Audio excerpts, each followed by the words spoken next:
Bismillahirrahmanirrahim. Assalamualaikum warahmatullahi wabarakatuh. Perkenalkan saya Rodo Halimatusuro dari Universitas Muhammadiyah Purwokerto untuk memaparkan usulan penelitian saya dengan judul Kultur Endosperma dan Variasi Jumlah Azidrahtin dari Kalus Akar Rambut Azidrahta indica sebagai hasil transformasi galur Agrobacterium rhizogen. Seperti yang kita ketahui bersama bahwa banyak sekali tanaman pangan kita yang telah eh, memiliki hama, penyakit, dan juga banyaknya jamur yang menyebabkan produksi menurun. Dalam hal ini petani seringkali menggunakan pestisida kimia yang dapat berpotensi menjadi sebuah polutan atau polusi bagi udara, tanah, dan juga air. Meskipun demikian, pada dewasa ini terdapat banyaknya tanaman yang memiliki bahan aktif yang bisa menjadi sebuah biopestisida. Salah satunya ialah mimba. Mimba menjadi sebuah tanaman yang bisa dijadikan biopestisida, bioinsektisida, dan sudah teruji dalam 30 tahun terakhir. UPTD BPP Provinsi Jawa Barat pada tahun 2016 meluncurkan 5.000 bibit mimba, namun pada 2017 yang tumbuh hanya 5%, yakni sekitar 250 tanaman saja. Alternatif yang saya tawarkan di sini adalah adanya kultur endosperma atau kultur jaringan dengan bahan tanam endosperma. Endosperma itu sendiri merupakan salah satu bagian dari biji yang memiliki triploid cell. Sifat itu triploid atau dalam satu selnya itu terdapat 3 kromosom. Dan nantinya hasilnya itu menjadikan sebuah tanaman atau kalus triploid atau planet triploid seperti itu.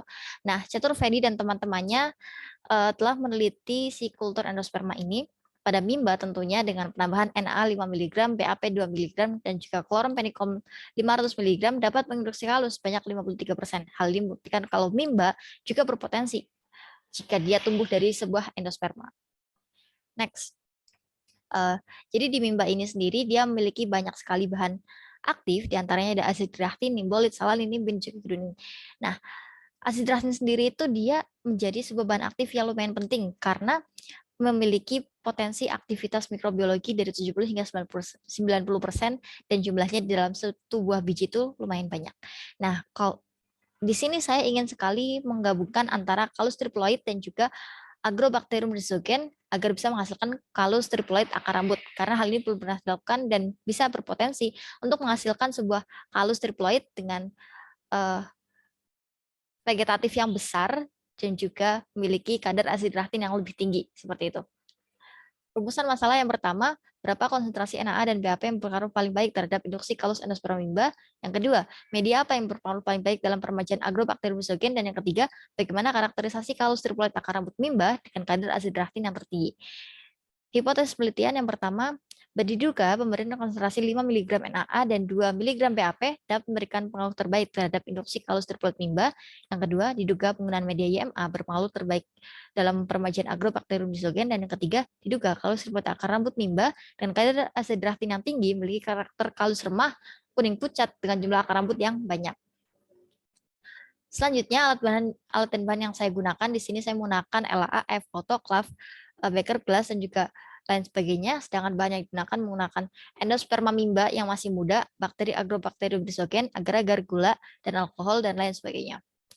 Rancangan percobaan di sini saya menggunakan rancangan acak kelompok dengan 2 kelompok. Kelompok pertama ada NaA dengan 5 taraf, kelompok 2 BAP dengan 3 taraf.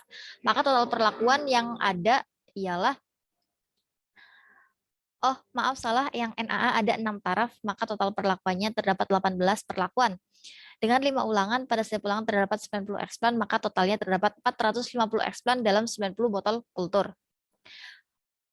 Percobaan yang kedua, di sini berarti dari seluruh percobaan atau dari seluruh perlakuan yang ada akan dikulturkan akar rambut Agrobacterium rhizogen dengan strain ATCC 15824 pada media YMA dan juga YMB dengan ulangan 1 kali ulangan.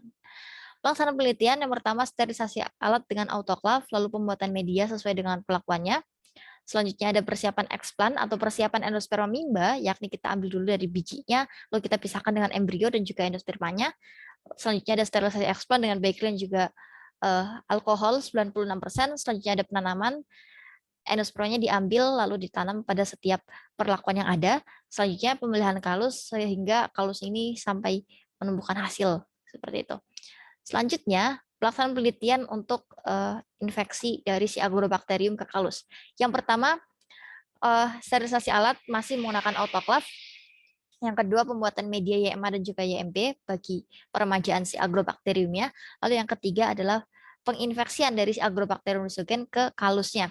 Di sini kita menggunakan dua media, maka kalau dari setiap kalus di setiap perlakuannya nantinya akan kita rendam pada agrobakterium rizogen sekitar 5 jam, lalu kita kembalikan lagi kepada media kulturnya hingga kita tunggu sampai terdapat adanya akar rambut pada si kalus.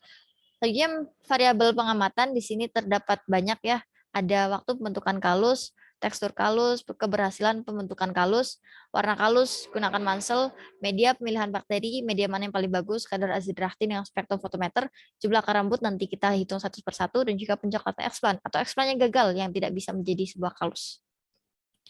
Selanjutnya, analisis data dan pengujian hipotesis. Nantinya hasil dari pengamatan selama percobaan akan ditabulasi dan dianalisis dengan analisis ragam ANOVA taraf 5%.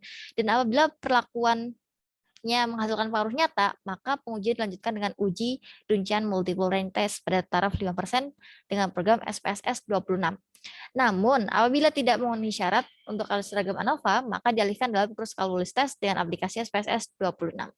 Baik, sekiranya seperti itu dari saya. Bila ada kata salah, ada yang salah, saya mohon maaf. Wabillahi taufiq wal hidayah. Wassalamualaikum warahmatullahi wabarakatuh. Terima kasih.